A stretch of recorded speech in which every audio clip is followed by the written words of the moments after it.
Bueno, gracias por participar en el taller. Lo primero, para estar despierto, wake up. De acá se ve todo, ¿eh? De acá se ve todo, las caras. Así que, wake up. Pero yo me pongo de pie, pero soy un poco... Vale. Ahí está bien, sí. Es que así los veo bien y veo hasta los últimos ahí, ¿no? A ver, primero, una gracia enorme trabajar en medio de cristianos perseguidos. Una gracia enorme, enorme. Más allá de todo lo difícil que puede ser una misión así, lo desafiante que puede ser una misión así, pero es una gracia enorme.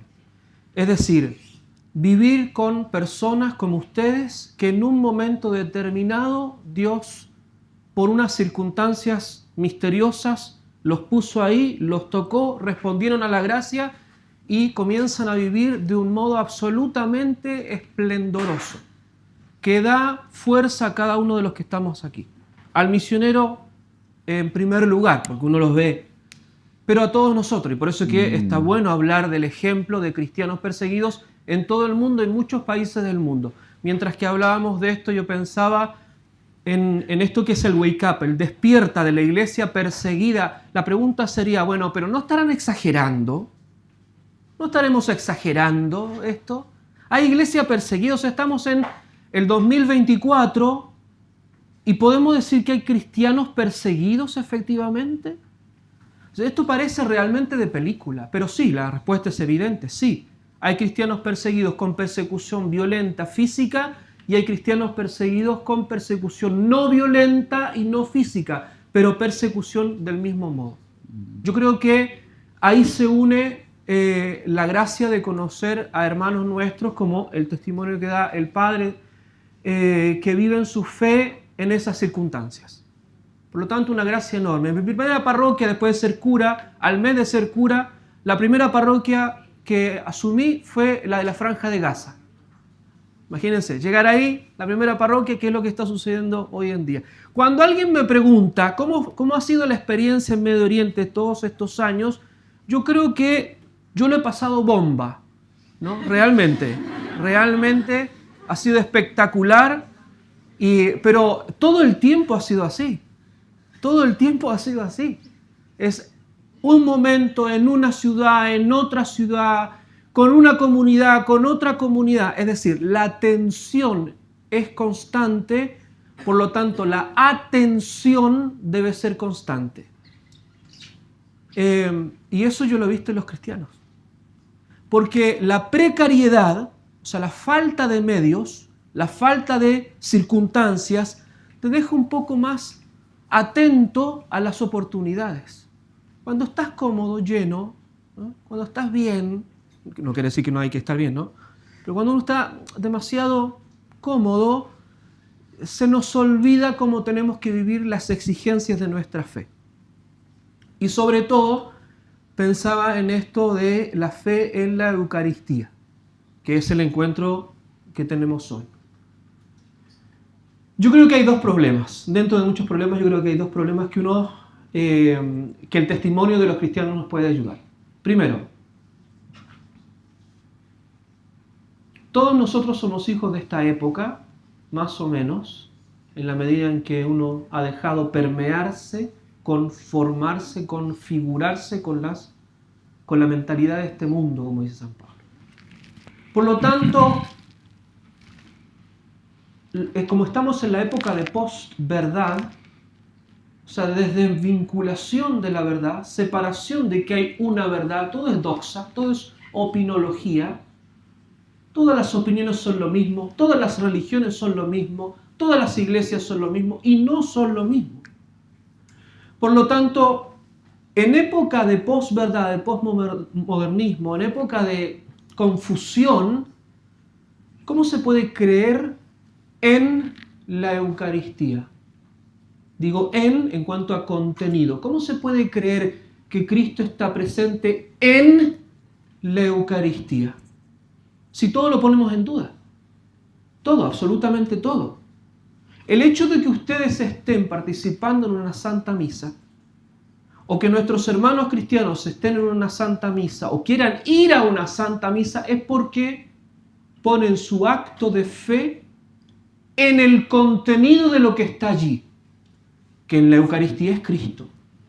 Pero se puede hoy día, cuando lo cuestionamos absolutamente todo, cuando la diosa ciencia, la diosa tecnología, el multiverso, el metaverso, el verso, nos permea el modo de pensar, todo lo cuestionamos. Y todo nos empuja a cuestionar, sobre todo lo que es la autoridad. Piensen ustedes cuando yo digo fe en la Eucaristía. Primero está la fe a Dios, Jesucristo, que ha dicho que Él está presente en la Eucaristía. Hoy día hay una gravísima crisis de fe. Gravísima crisis de fe. Por otra parte, gravísima crisis de afectividad o sentimentalismo. Somos muy las palmas, bla. Mucha miel, como ayer hablamos de la colmena, demasiado troppo, dirían los italianos. En la precariedad no hay tiempo para tanto ñuño. Hay que hacer lo que hay que hacer. A eso el cristiano perseguido nos responde con su ejemplo. Los chicos en la parroquia nuestra sabían que la misa era lo más importante, habían tenido el catecismo como muchos de ustedes, trataban de hacer los actos de fe a Dios y en Dios, por lo tanto iban a la misa. En el momento en que, sobre todo en los años de la guerra, sea en Gaza, como lo están viviendo ahora, sea en Siria, no se preguntaban si iban a la misa o no. No era una pregunta, tenían que ir. Ellos se sentían llamados a ir, a vivir eso que era evidente que tenían que hacer. Muchas veces tenían que arriesgarse a salir, yo creo que es la misma situación que contaba el padre, es pensar 2 o 3 veces a ver qué hago para llegar a la iglesia, no si voy o no voy a la iglesia. Y primero, si llego o no llego vivo a la iglesia. Esto suena de película. Créanme que yo estaba en el lado de ustedes. Suena de película.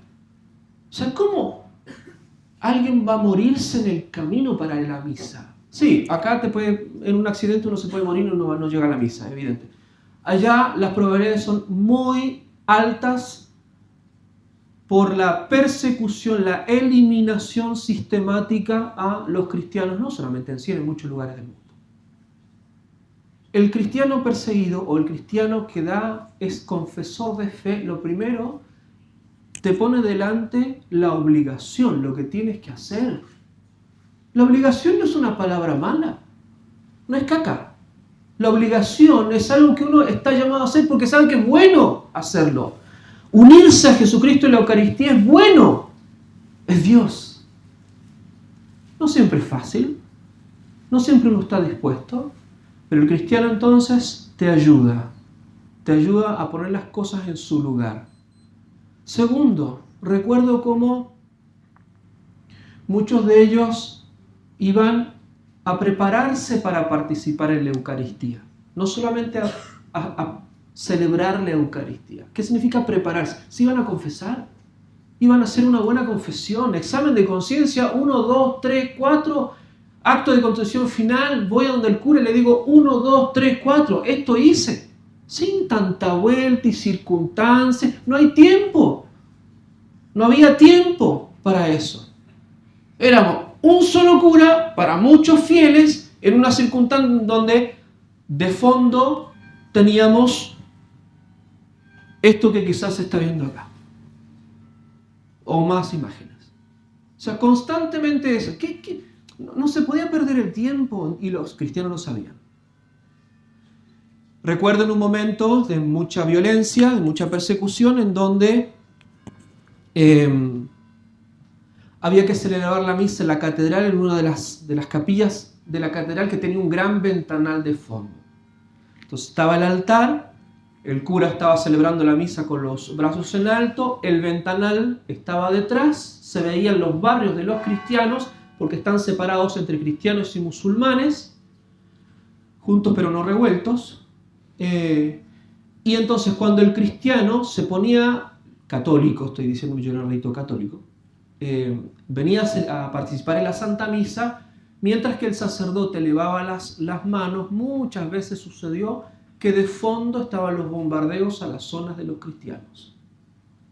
Y el fiel, un joven como ustedes, mirando que detrás del cura que estaba con las manos abiertas, estaba su barrio siendo bombardeado, en donde estaba su familia, sus amigos, sus seres queridos, etcétera, etcétera.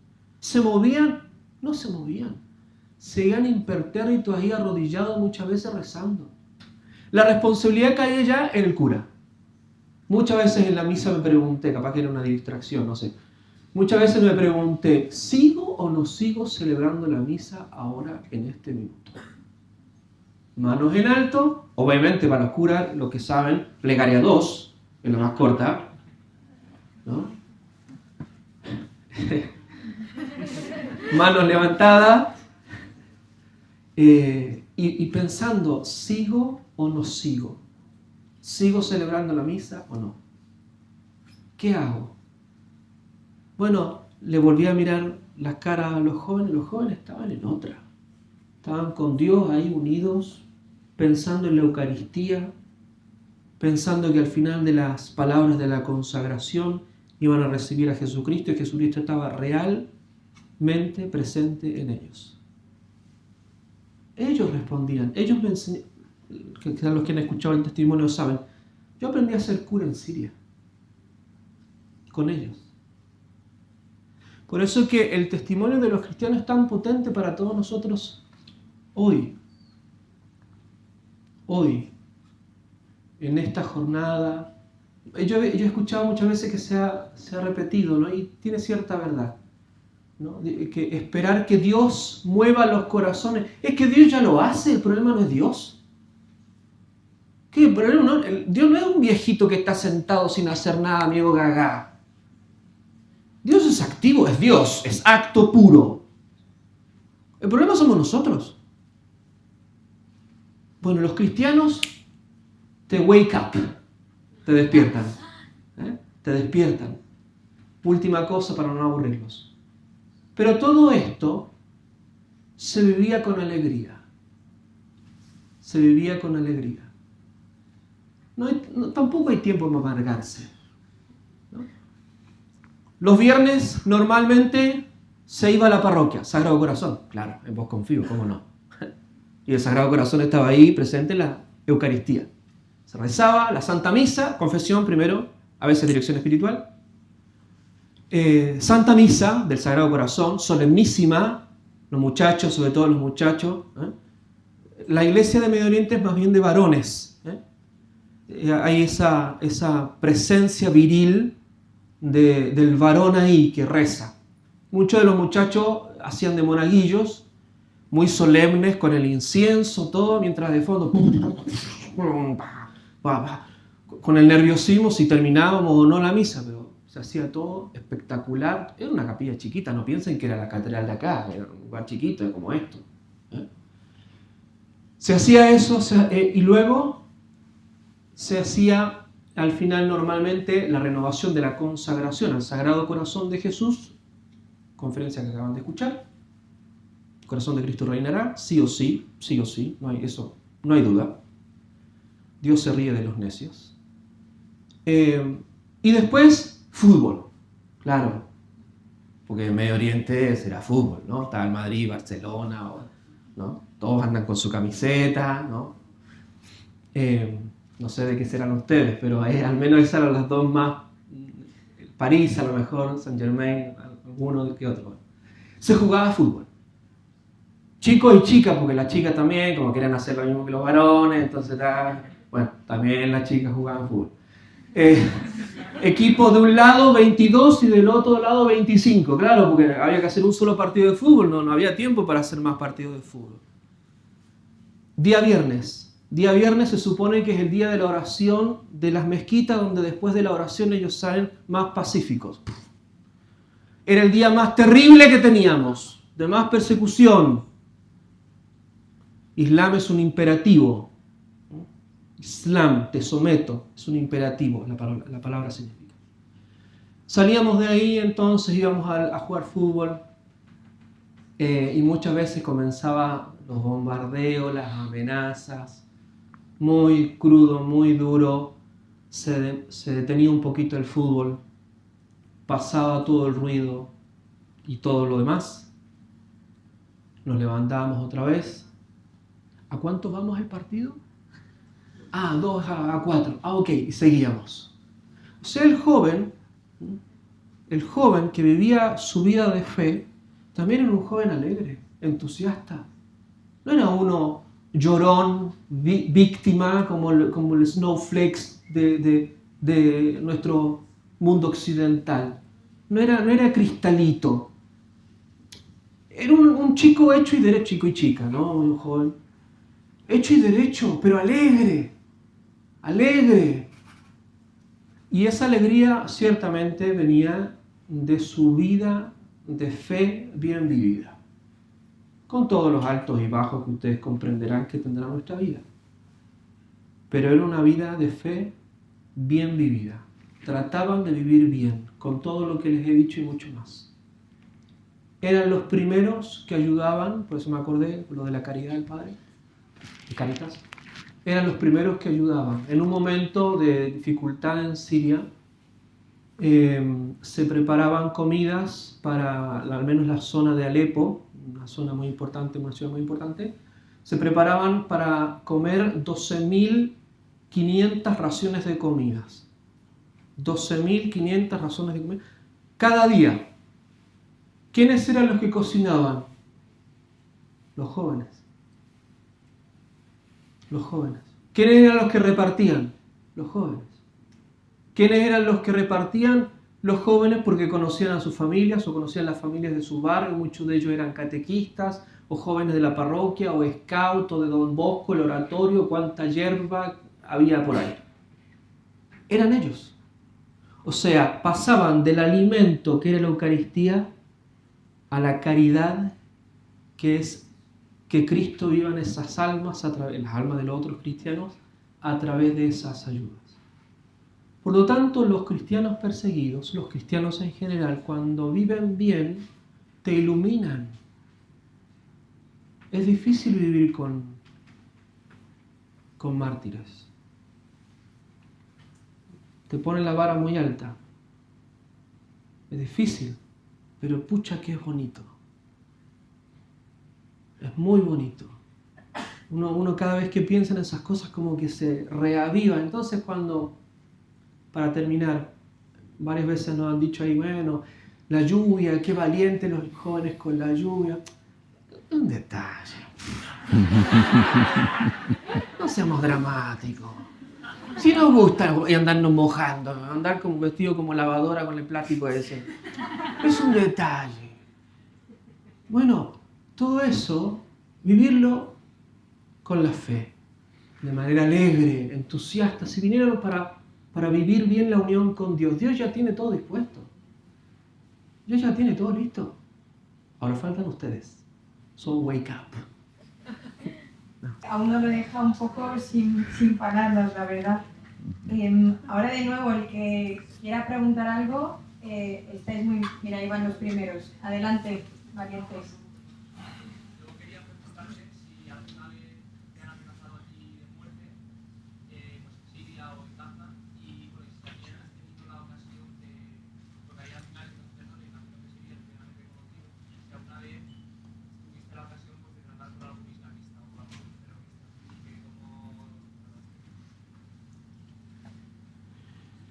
Sí, durante los años en Gaza no estaba la situación tan extrema como hoy, pero siempre es difícil.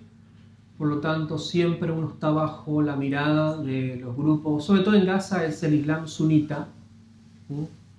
Por lo tanto, es siempre estar bajo la lupa de ellos. Y en cualquier minuto, cuando les cambie la luna, deciden que llegó el momento de terminar con las tonteras del kufar del infiel, del pagano, que somos los cristianos, y por lo tanto se corre riesgo vital. En Siria, desde el segundo año, estoy hablando de los años de la guerra, por lo tanto yo estuve desde el 2011 hasta el 2015. Desde el 2012 nosotros teníamos en el obispado, yo vivía en el obispado, en la catedral, y por lo tanto gestionábamos todo ese ámbito en la ciudad universitaria, una zona muy grande. Las hermanas tenían un lugar donde iban las chicas de alojamiento ahí para la universidad, y los sacerdotes teníamos la parte de los varones. Durante todo ese tiempo tuvimos la amenaza de muchos grupos. Recordemos que en los conflictos en el Islam hay más de 33 grupos distintos, no uno o dos.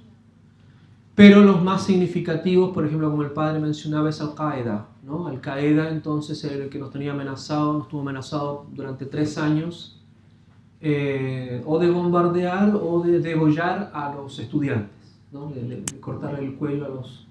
decapitar, digamos, ¿no? Así que estuvimos, claro, amenazados mucho tiempo. Si acaso, en lo particular, nosotros nos hemos encontrado con fundamentalistas, sí, sobre todo porque el sacerdote también es como jefe de tribu, como jefe de grupo.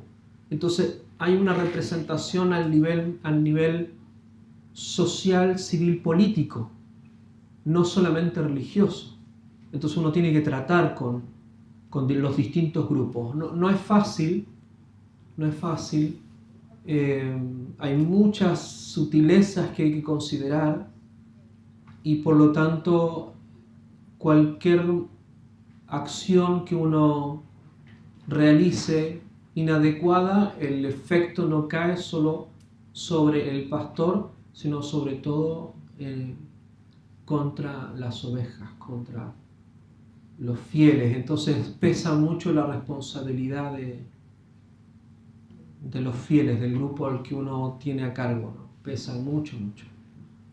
Padre, yo le quería preguntar también, cuando nos ve a nosotros o también a los jóvenes de hoy en día en Occidente, pues que estamos un poco o muy blandos, ¿qué consejos nos da, sobre todo con respecto a la hora de recibir la comunión? Porque también uno recibe en cuanto a cómo es el recipiente. Es decir, bueno, esto lo cuentan mucho, ¿no? Que cuando uno va con un dedal a una fuente, pues solo consigues llenar el dedal.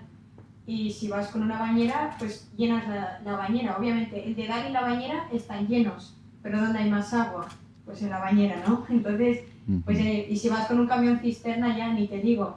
Pero, sí, como ¿qué consejos nos puede dar para cuando nos acerquemos a la Eucaristía? Porque también puede pasar, ¿no?, que muchos comulgamos igual diariamente, igual miras atrás y dices, pues tampoco he cambiado mucho, ¿no? O sea, mi corazón es igual de duro y como ¿qué pasa?, ¿no? O sea, yo intento ser más ferviente, pero no sé, no puedo. O sea, como, bueno, yo al menos lo he experimentado, que digo, y no sé cómo hacerlo. Entonces, es verdad que el Señor poco a poco va dando luz, pero sí, ¿qué consejos nos puede dar usted para cuando nos acerquemos a la Eucaristía, que es la fuente, pues no vayamos con un dedal, sino con un camión cisterna?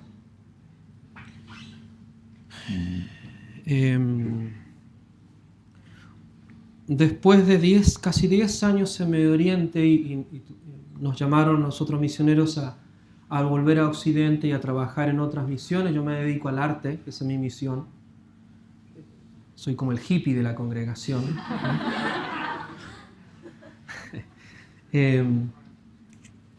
Entonces, después de años en Medio Oriente, tener que volver, y una de las cosas que más nos ha impactado, digo no, porque a otros misioneros también lo hemos conversado, es el nivel de mediocridad. Eso es algo que así no lo puede uno resistir, el nivel de mediocridad con el que se vive en nuestros países. Digo esto porque está relacionado con cómo uno vive la vida de fe y cómo vive la Eucaristía, la disposición a la Eucaristía. Entonces, primero es esa mediocridad de no conocer la fe. Somos poco profesionales en nuestra fe. No sabemos el contenido de nuestra fe. Entonces, ¿cómo vamos a creer en algo que no conocemos? ¿Quién está ahí en el pan? ¿Y cómo está? Y todas esas preguntas hay que resolverlas. Porque si no, la fe no es concreta, es puro sentimentalismo. Entonces, somos muy mediocres en nuestra fe. Muy mediocres, muy mal formados. Lo primero, entonces no se puede recibir con un gran recipiente si el recipiente está lleno de tonteras. Segundo, y yo creo que esto lo heredamos del protestantismo, más o menos. Entre hebraísmo y protestantismo, más o menos. Somos muy culpógenos. Muy culpógenos. Toda esa actitud así de victimismo, ¿no? Qué malo que soy, no he hecho nada y vine acá al encuentro y no sé cómo estoy. Deja eso atrás. Ahora, no pierdas el tiempo.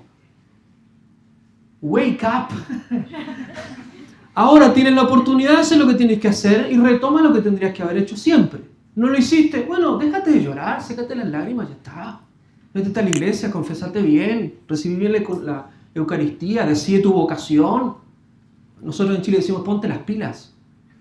O sea, haz algo con tu vida. Si no, somos muy culpógenos y resulta que ¿por qué no he hecho esto? Y cansa. Ahora. Y por eso que en un momento yo decía de esto de hacer lo que hay que hacer. Hacer lo que hay que hacer, hacerlo bien. ¿No lo he hecho ahora? Bueno, examen de conciencia. Son 10 puntos, 10 mandamientos. 1, 2, 3, 4, 10 puntos. ¿He hecho? ¿Qué he hecho? Ok, esto, listo. ¿Lista la confesión? Bueno, ahora los propósitos. ¿Qué me propongo? A ver, lo primero que tengo que resolver es qué hago con mi vida. Y ya están en edad de resolver qué hacen con su vida, ¿no? Si todavía tienes 35, 40 años y estás preguntando qué es lo que hacer con tu vida, preocúpate. Preocúpate. Sos viejón, digamos, ¿no? Entonces, hay que hacer las cosas que uno tiene que hacer. Así Dios bendice. No hay tiempo para perder el tiempo. Time is money. Necesitamos hacer lo que tenemos que hacer. Y Dios bendice enormemente. Enormemente. Lo que hemos hablado de la disposición, disponerse bien. Pues Dios ya tiene todo elaborado. Si Dios es eterno. No está pensando ahora cuando viniste al encuentro. A ver, ¿y con fulano qué tengo que hacer hoy día? Eso no es Dios. Dios ya lo tiene pensado. Ahora te toca a ti preguntarle, a ver, Dios, ¿qué tienes pensado? Y si responde, responde tú. Si te llama, responde. A cualquier llamada. No solamente vocación. Estoy pensando en la vocación es la primera cosa, ¿no? Pero también en la vida cristiana bien vivida. La buena disposición, haciendo lo que uno tiene que hacer, Dios bendice enormemente. Creo que así uno se dispone bien, me parece, y Dios es súper generoso y súper bueno. Nunca quiere una cosa mala para nosotros, Dios. Entonces no hay que tener miedo, ¿no? Pero hay que hacer lo que uno tiene que hacer. Y mi gran esperanza en esto es también las promesas del Sagrado Corazón, ¿no? Una de las promesas es que a los tibios pues no saca.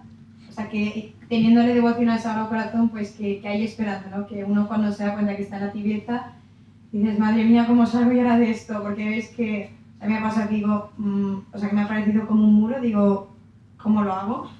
Pero sí, y simplemente invocando varias veces al día como Sagrado Corazón de Jesús, en vos confío, que Jesús lo promete y Jesús es el primero en cumplir sus promesas. Entonces, bueno, vamos, si alguien tiene alguna pregunta más, venga ahí atrás y luego... A ver, ¿cuál es la relación entre Israel y los cristianos? Difícil, siempre es difícil. En la Tierra Santa siempre es difícil, porque la mayoría de los cristianos son palestinos, por lo tanto árabes.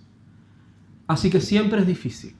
Siempre es de tensión y de provocación de parte de Israel. Siempre, constantemente. Lo que está sucediendo ahora en Gaza es un detalle más de décadas de lo mismo, sin que por eso uno canonice el otro lado. ¿Okay? Para ser equilibrado. ¿Cuál es la relación entre el presidente Bashar el-Assad o el gobierno con los cristianos es que el gran pecado del presidente Bashar el-Assad, y por eso se generó todo este conflicto en uno de los aspectos más religiosos, es que como él pertenece a los alawitas, que es una sección de los chiitas dentro del Islam, en el Islam hay dos divisiones, chiitas y sunitas, dentro de los chiitas, la zona de Irán, por ejemplo, Imperio Persa antiguamente, una de las secciones es los alawitas. El problema de los alawitas, del cual la familia del presidente Bashar el-Assad pertenece, es que son muy cristianos. Celebran la Navidad, a la Virgen, van a estudiar a Europa, son bien educados. Entonces son muy moderados, como el padre usaba la palabra, ¿no? Entonces, en ese sentido, tienen buena relación con los cristianos y por eso los cristianos en el ámbito político eran apoyados y apoyaban también al gobierno. Cuando comienza el conflicto, que es civil, de la guerra entre las facciones del Islam, inmediatamente fuera del Islam, la primera reacción, el primer efecto es contra los cristianos porque son considerados el grupo mayoritario que apoya al, entre comillas, régimen del presidente, ¿no? Como le llama el occidente. Pero siempre es de tensión, siempre es de dificultad. Por eso que en algún momento yo decía que, y creo que lo mismo se dará en otros países, en Burkina, esa actitud muy prudencial que se tiene que tener de parte del pastor, de los obispos, del gobierno, cómo moverse en una situación muy de arenas movedizas o muy cristalina, de cristal, digamos, donde uno cada vez que pisa tiene que pensar bien cuál es el otro paso. Y es circunstancial, es decir, como está realizándose el conflicto, uno no sabe qué es lo que va a resultar después de las acciones. Creo, no sé. Están preguntando por aquí que si el padre cree que los islamistas llegarán al cielo porque para ellos es su verdad, igual alguno pues no se le ha proclamado la verdad con mayúsculas, que es Jesucristo, y pues qué dice el padre al respecto.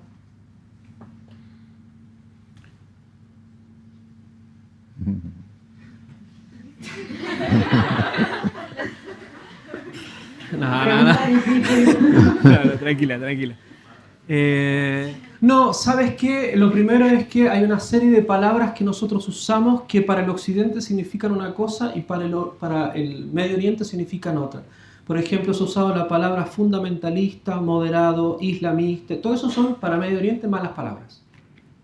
No tienen esas categorías. Son para nosotros para entender este misterio que es el Islam. Entonces, lo primero es si una persona en concreta se puede salvar. Claro, todos estamos llamados por esa dimensión intrínseca religiosa a la unión con Dios. Por lo tanto, con los medios adecuados, con la verdad, como decía Amparo, y la verdad única de la cual brota la verdad es Cristo, ¿no? Cristo es la verdad. Entonces, si alguien se adhiere a esa verdad viviendo bien de acuerdo a la ley natural, se puede salvar. Sí. ¿Ok? En el caso particular de un islamista, o sea, de un musulmán, hay que ver cuánto cumple con su ley natural dentro de esas circunstancias religiosas que nosotros llamamos Islam. Hay muchas cosas del Islam que son totalmente contrarias a irse al cielo. Hay algunas otras cosas, por ejemplo, como el acto de fe, que están en armonía con lo que nosotros consideramos como acto de fe. Entonces, hay cosas que sí, hay cosas que no. Pero yo diría que un musulmán, en cuanto musulmán, no se puede salvar si no hay al menos algún momento en la intimidad de esa alma en donde acepte de modo implícito muchas veces que está esa verdad. Porque la única salvación y el único salvador es Jesucristo, no hay otro. Mahoma, degenerado total. Entonces, Cristo es la única verdad. Y si Cristo es la única verdad a la cual adherirse, la única fuente de salvación y vía de salvación es Cristo. Entonces, en la medida en que esa persona, en su intimidad, porque no conocemos el interior, la conciencia de esa persona, en la medida en que pueda unirse, y por eso que es tan importante el testimonio de los cristianos, a Cristo se puede salvar. Y más en concreto, muchas veces durante todos estos años, habían musulmanes, y creo que también lo mencionó un poquito el padre, cuando hay ciertos musulmanes que se van viendo algo distinto en las comunidades cristianas y se van acercando a las comunidades cristianas. Ese acercamiento muchas veces se manifiesta en actos concretos, por ejemplo, como rezarle a la Virgen. Ellos tienen a Fátima, ¿no? Como un ideal. Fátima, diríamos nosotros. Entonces, son esos elementos que quizás pueden ayudar a una persona que se dice musulmana a encontrar esas vetas de verdad para irse al cielo. Eso ya en los misterios de su conciencia y en el misterio de Dios, digamos, ¿no? En el 2012, como el padre lo ha descrito muy bien, el domingo ellos saben que es día del Señor y para ellos es el día en donde a los cristianos les pueden pegar, ¿ok? Muy bien. Entonces en el 2012, en esta zona, esta era la zona de mi parroquia, lo que quedó, digamos. El 2012, el Viernes Santo, nosotros teníamos que hacer dos actividades. Como todo Viernes Santo, se hacían las actividades de la Pasión. Pero aprovechando las actividades de la Pasión, se les llevaba la comunión a los que no podían, a los enfermitos. Entonces los jóvenes iban con el cura, amigo, a el lugar a llevar la comunión. Entonces habíamos preparado todo eso porque el Jueves Santo se celebra la Santa Misa, se reserva la comunión para el viernes porque el viernes no hay misa. ¿Se acuerdan de eso, cierto? ¿Se acuerdan, no? Sí, nos acordamos. Perfecto. Muy bien. Entonces, se hace la celebración de la Pasión, la cruz, luego se le lleva la comunión a los enfermos. Bueno, antes de la celebración de la Pasión, nosotros ya sabíamos que corríamos peligro y ese viernes del 2012, efectivamente, cuando comenzamos la celebración de la Pasión, ya preparándonos para después hacer esto, el Vía Cruz y la comunión a los enfermos, etc., bombardearon la zona. Entonces muchos de los enfermitos fallecieron con las bombas. Muchos de los feligreses míos fallecieron ahí, ¿no? Al menos en esa capilla. Entonces, ¿por qué les muestro la foto? Porque comenzaron así los bombardeos, estos son los primeros años, inmediatamente violentos, o sea, esto de las manifestaciones pacíficas, eso es el movimiento woke, lo único que hace eso, la estupidez woke, digamos, ¿no? No hubo nunca manifestaciones pacíficas, siempre fue violento todo, con una violencia que va creciendo, bueno, hasta que llegaron a esta zona y bombardearon así. Una de las únicas cosas que quedó más o menos fue el Cristo como lo tienen acá, no sé si todos ven, el Cristo como lo ven ahí, porque una de las cosas que se realiza en una persecución es, si no se puede de algún modo herir al cristiano o asesinarlo, a lo que lo representa, que es el crucifijo. Eso es muy interesante lo que decía Amparo. Nosotros, ¿cómo usamos el crucifijo? Hoy día uno ve a los artistas de moda, todas las tontorronas que cantan, de la Taylor hasta la Katy Perry o lo que sea, a la Rosalía, acá todos usan el crucifijo, pero esa es moda, es garbage, ¿no? En cambio, allá los cristianos lo usan bien, o sea, lo usan y es un signo potente. O en Egipto se lo tatúan. Entonces, no se puede decir que no es cristiano uno. Y ellos lo hacen con grinta, ¿no? Con valentía. Bueno, como no podían muchas veces atentar contra todo el grupo numeroso, bueno, atentaban contra Cristo. Y lo herían como si fuera una persona. Se cita la Sura 49 del Corán, el libro macabro ese. Entonces se cita eso y se asesina a la estatua, que es lo que nosotros vimos cuando en las pantallas de la televisión se golpeaban a martillazo las estatuas del museo en Irak, contra las estatuas. Eso no es solamente contra el arte, eso es contra todo aquello que representa la cultura occidental, que para ellos es Cristo. Entonces es un acto religioso eso. Por eso que esto es tan potente, es cortar los brazos, herir a Jesucristo, porque es como herirnos a nosotros. Es lo mismo que sucede en los sacrilegios. En un sacrilegio hay un atentado contra la Eucaristía, contra Cristo y contra todo aquello que deriva de Cristo, la vida de la gracia, los cristianos, el sacerdocio, el sacramento, etcétera, etcétera. Por eso esas imágenes son de testimonio del momento, pero también son simbólicas. Y por eso que las hemos conservado. Yo traté de hacer todas estas imágenes para poder que quedaran, ¿no?, en la retina, y no como un testimonio periodístico, sino como algo que nos podía hacer pensar en los elementos esenciales de nuestra fe. En árabe, nazareno. Esta sería como la N. Ustedes imagínensela al revés y va a ser la N, ¿no? Como la N. ¿eh? Y por eso se ocupa, o los grupos estos, sobre todo en Irak, marcaban las jambas de las puertas con la N, con la Nun, con rojo, para decir que esa propiedad pertenecía ya al Estado Islámico. Y se convirtió como en el signo de los cristianos perseguidos, y por eso nosotros lo comenzamos a usar. En ese 2012 que yo les decía, cuando entraron a los distintos barrios cristianos, sobre todo armenios, en muchas ocasiones, sobre todo a las mujeres, a las chicas, las amenazaban, y una de las condiciones era convertirse al Islam, si no ser esposa de alguno de estos demonios, y si no morir.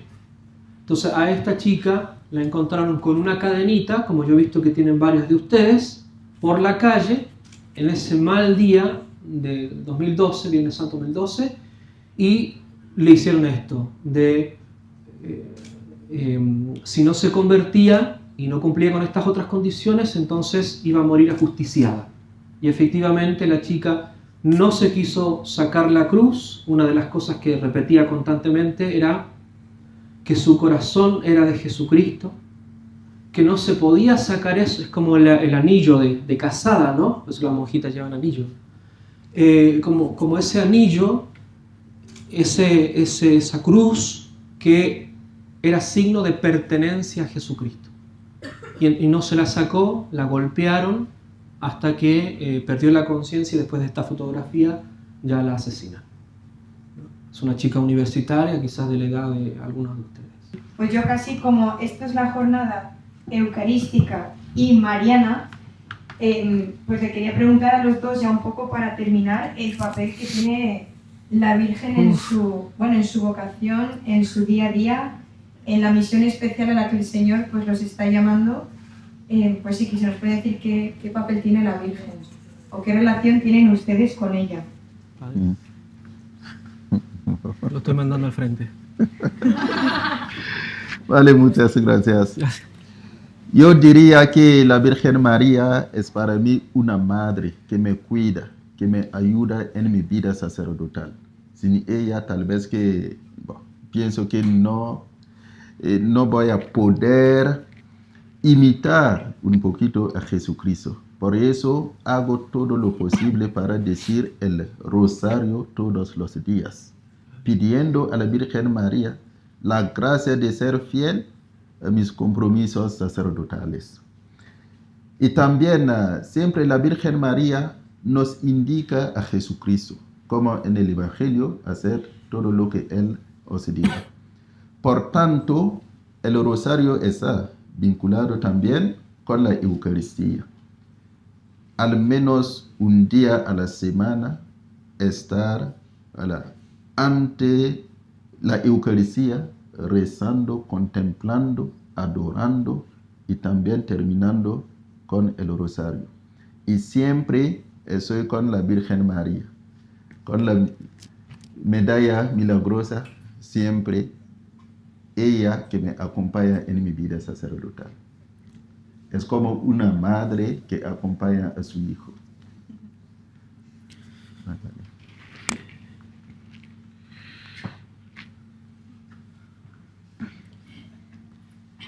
Es que me pone nervioso estar sentado, por eso. Estoy muy atrás. Yo creo que tenía como unos 18 años, estaba en la segunda carrera de Facultad de Bellas Artes. Y comencé a escuchar de la posibilidad de tener vida de fe. Entonces ahí conocí la congregación a la cual pertenezco, ¿no? Bueno, más de 18 años, un poquito más grande.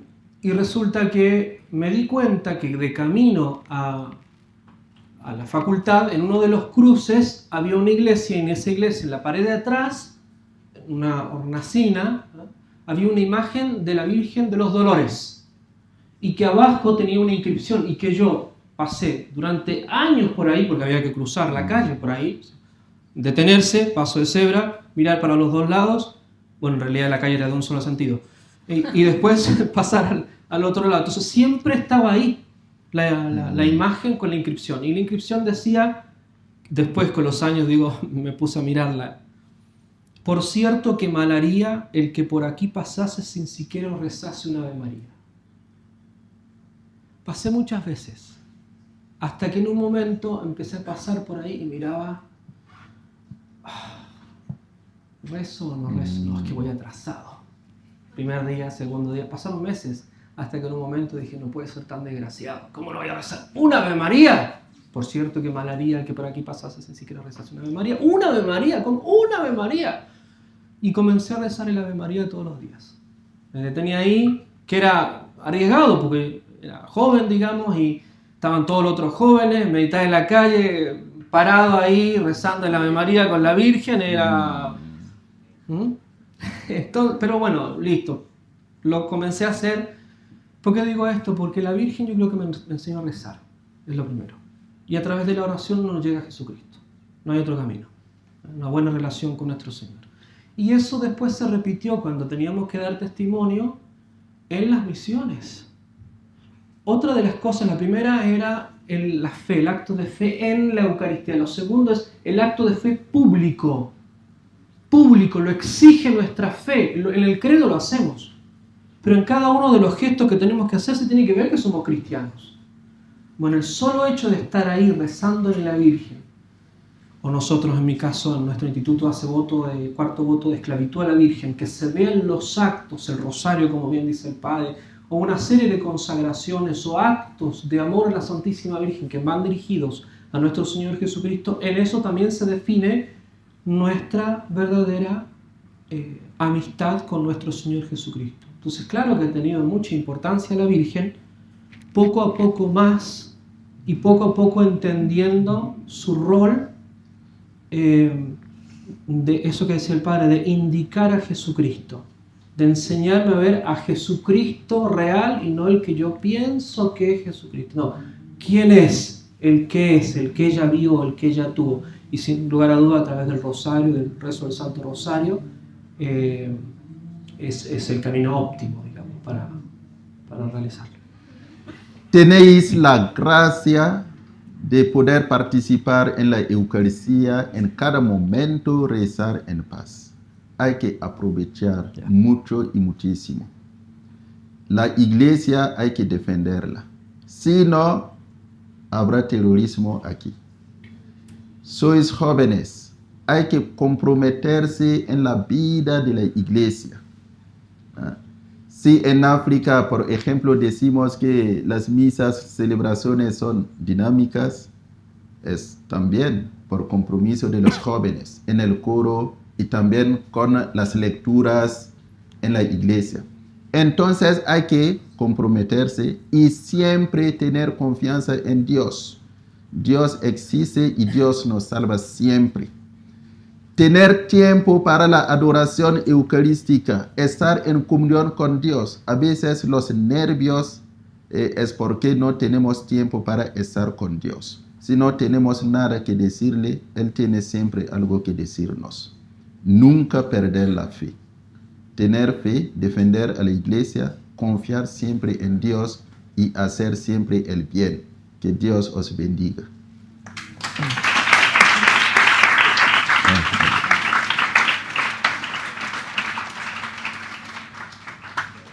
Quizás repito algo que les predicamos durante mucho tiempo a los cristianos, sobre todo en los momentos más arduos, más duros, no solo de persecución, sino de cansancio, de desazón, muchas muertes. Muchas veces durante la semana nosotros mismos tenemos que enterrar a nuestros propios fieles en nuestras iglesias. Entonces se llena todo de mucha... o el sentimiento que brota casi con natural es lo que persiste en la ley del talión, ojo por ojo, diente por diente, que es la cláusula en el Islam y en el judaísmo. Uno se llena de veneno, delante de eso se llena de veneno, de deseos de venganza, muy fuertes, es de las tentaciones más grandes que uno tiene en ese lugar. Bueno, lo que le predicábamos a los jóvenes, que se los dejo para que, si Dios permite, les ayude. La frase de San Pablo: hay que vencer el mal a fuerza de bien. El bien es lo que tiene consistencia, el mal es privación. Hay que vencer el mal a fuerza de bien. Hay que hacer el bien. Nuestro corazón está llamado para el heroísmo, para hacer el bien heroicamente, virtuosamente. Eso es lo que vence el mal. El primer mal, el propio pecado, las propias maldades, las propias tonteras, estupideces y idioteces que cada uno vive y trae. Hay que hacer el bien. Y en ese bien, junto con lo que decía el Padre de la oración, en ese bien es donde encontramos el rostro de Dios y que nos hace bien. Pues muchas gracias.